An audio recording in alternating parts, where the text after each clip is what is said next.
Welcome back to this course entitled Elementary Electrochemistry. In the previous couple of videos, we have shown you a demonstration experiment of potentiometric titration of HCl versus NaOH. So there we used about N by 100 HCl and titrated it against N by 10 HCl, and we have noted the change in pH with continuous gradual addition of NaOH from a 10 ml burette, and we saw that the end point was reached with about 1.6 ml. And I would like to again emphasize this, that when you are doing a potentiometric titration, one has to use a 10 times stronger solution in the burette for the estimation, so that the starting point and end point, the change in volume is very little, because pH is a quantity which not only depends on the number of H plus ions, it depends on the number of H plus ions per unit volume, that is concentration of H plus ions. So while doing a titration, as you know, we are using NaOH, so number of H plus ion is reducing. Simultaneously, if the volume of the solution continuously increases, then there will be an error in measurement of pH. That is why we use 10 times concentration of solution. So now in this second experiment, I am going to use this N by 10 acetic acid solution, which is of course approximately N by 10 acetic acid. This we will take about 10 ml using a pipette in this beaker, in which we have kept the conductivity, we have kept the pH electrode immersed.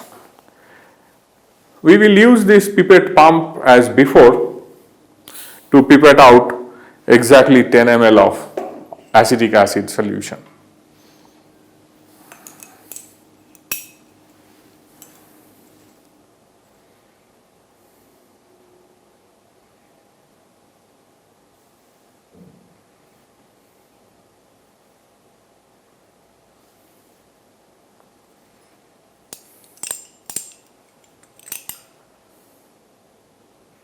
We should carefully reduce the height to the mark.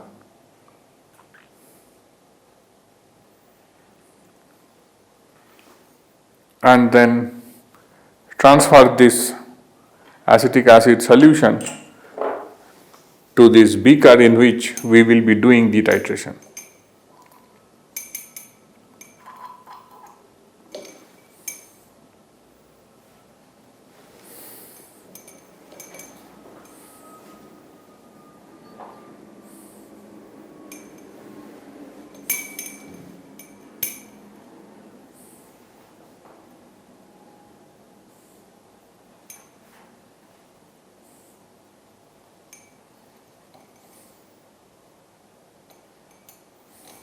Now you can see that after transferring this 10 ml of acetic acid in this beaker, the electrode is not dipped inside the solution.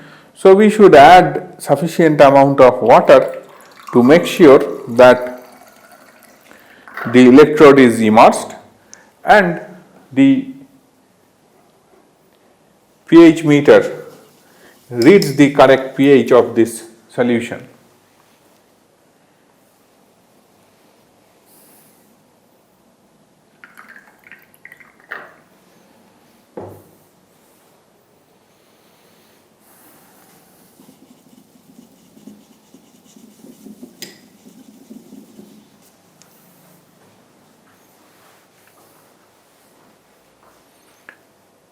So this is the pH, that is 3.0 at the moment, 3.80 at the moment, without addition of any NaOH. Let us wait for a while when it stabilizes, and we will start the titration after that.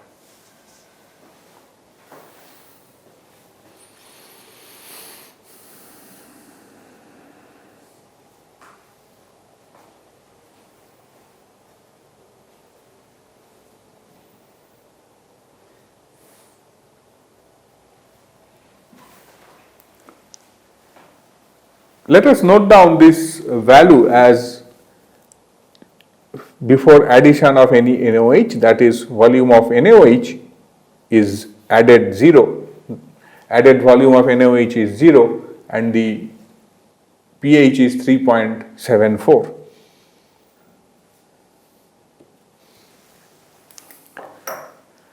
Now we will start addition of sodium hydroxide solution as before, carefully by small amounts at a time, and that is just about 0.02 ml each time. What we have done is we have filled this burette, a 10 ml burette, using the standard NaOH solution.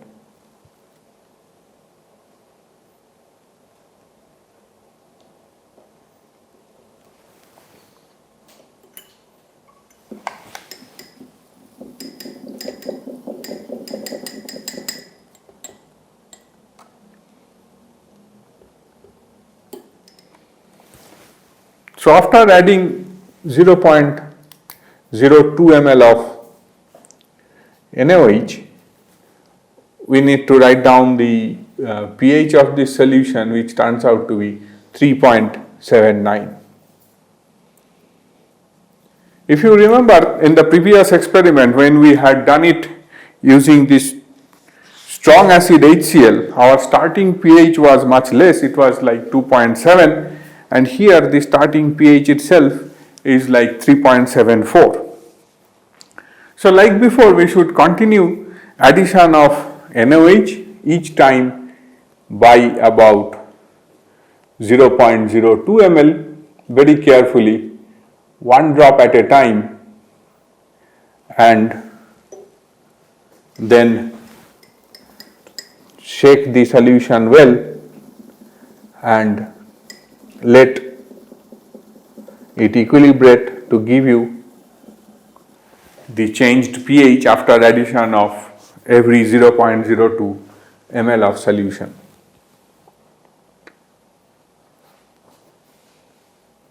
So now it has become 3.83.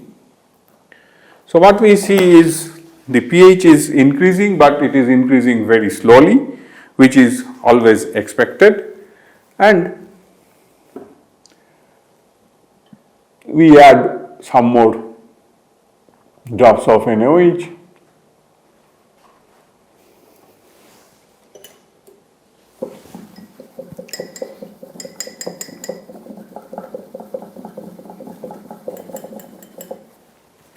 So we have added another 0.02 ml. So after addition of 0.06 ml of NaOH, the pH almost does not change, it stays at 3.82. So like that, we keep on adding small amounts of NaOH solution from burette and keep writing down the readings till we see a drastic change is happening in pH. So now I will go little fast.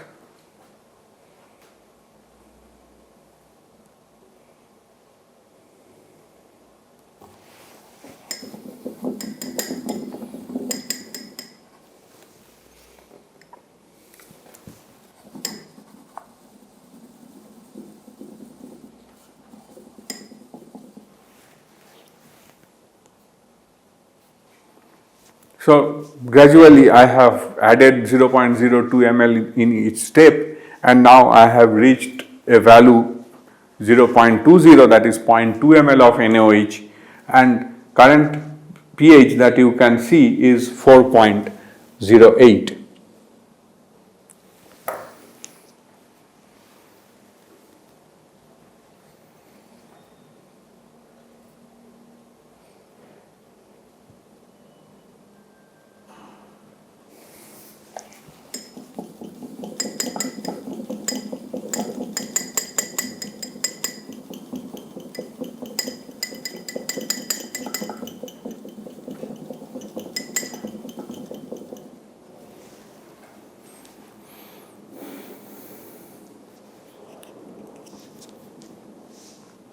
So now I have reached a point where I have added up to 0.5 ml of NaOH and the current pH is 4.51. I am always doing this measurements after every 0.02 ml of NaOH addition. So when I discuss about the results, I will show you the readings and then show you how to plot these data.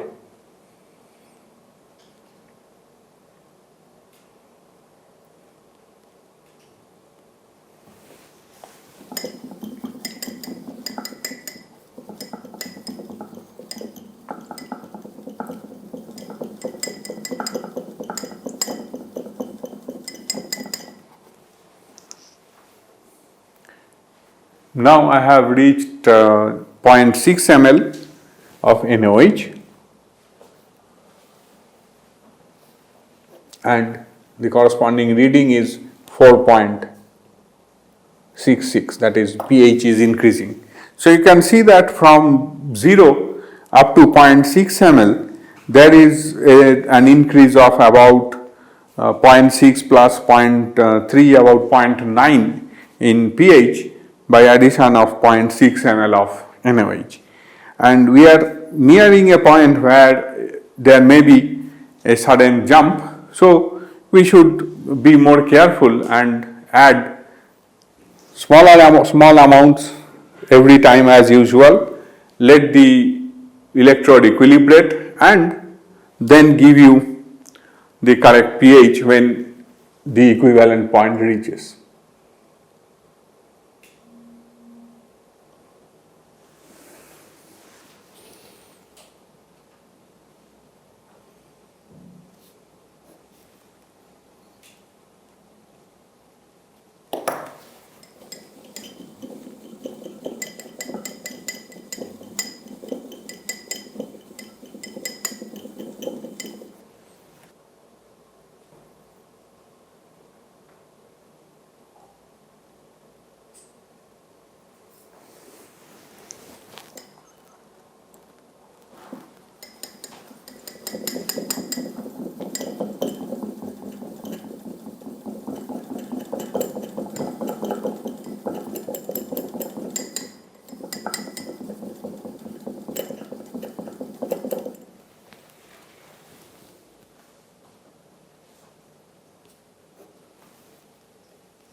So now I have reached a reading of 0.8 and the pH that we see here is 4.93. So it is still not close enough to 7 where we will see the jump.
By slow addition of 0.02 ml each time, I have now reached about 1.2 ml and you can see the pH reading is 5.82 on the pH meter. So we are now reaching close to 7 and we should continue addition in the same way till we see a significant jump in pH at the equivalence point, and when it crosses the value of 7 and then goes above.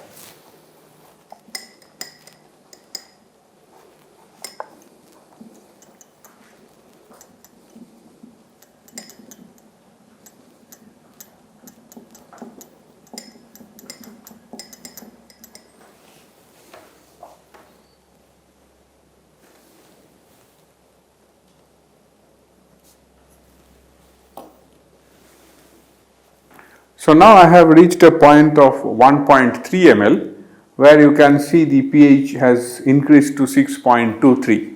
So what we can notice here is that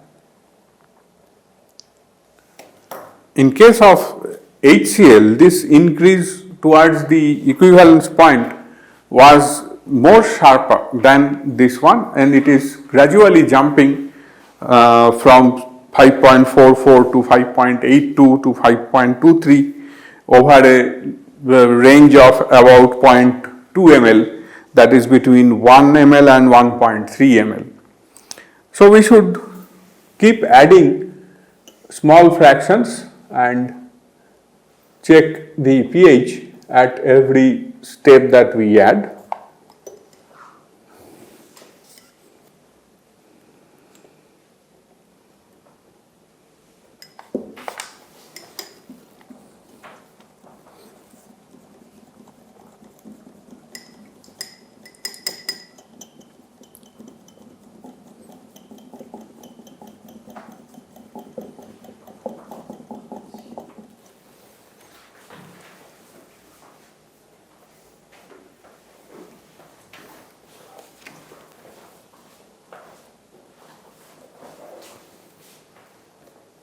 Now we have reached 1.34 ml and the pH is 6.77.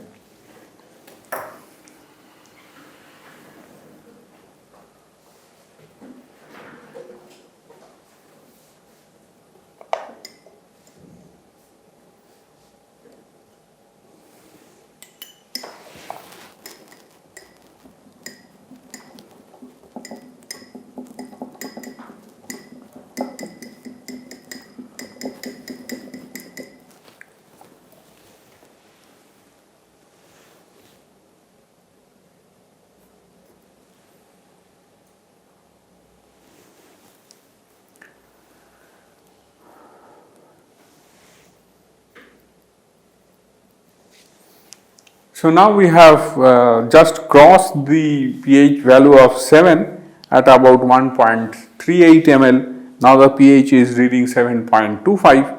As we have done in the case of strong acid versus strong base, we should continue this titration till the pH reaches 9, 10 or more than 10, and we reach again a flat region when the pH will not change significantly with addition of more and more NaOH. Then only we will be able to draw the proper S-type curve for the pH versus volume of NaOH titration.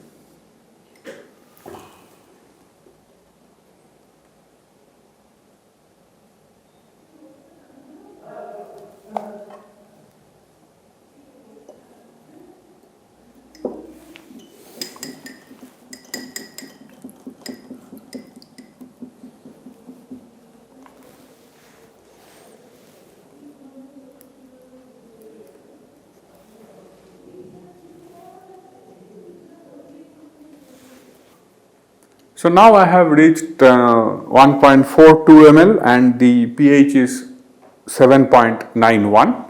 I will continue addition further.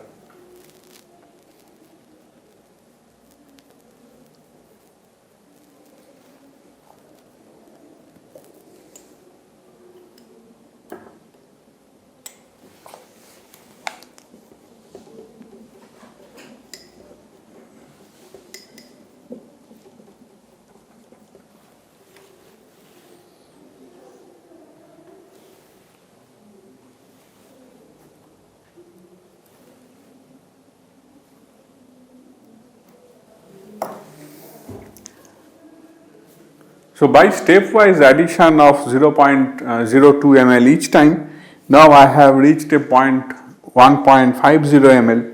You can see that the pH has increased to 9.46, which indicates that the end point has been crossed and we are measuring the pH of a solution which is now a solution of NaOH.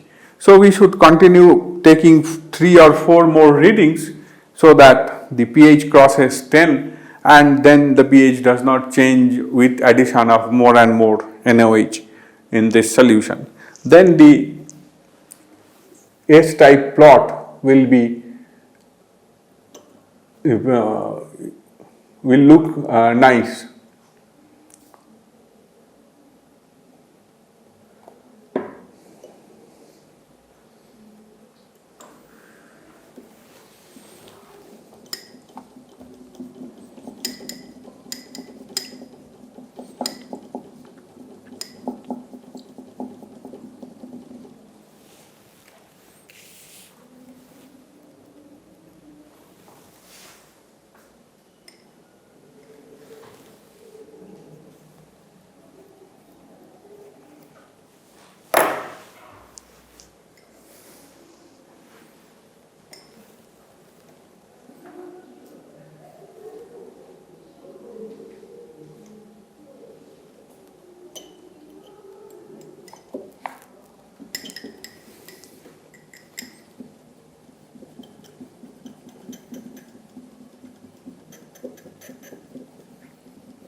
So you have seen that last two consecutive additions has increased the pH from 9.36 to 10.21 and now it is 10.32 and I have reached 1.56 ml. Maybe just two more readings will be enough for us to end this titration.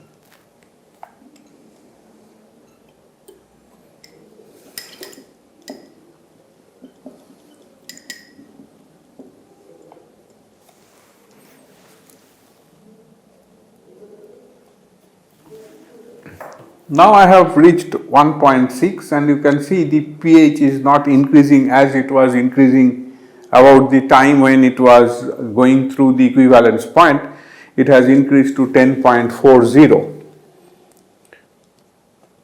So we will just take one more reading which will be suppose 10.64. We are adding 0.4 ml at the moment.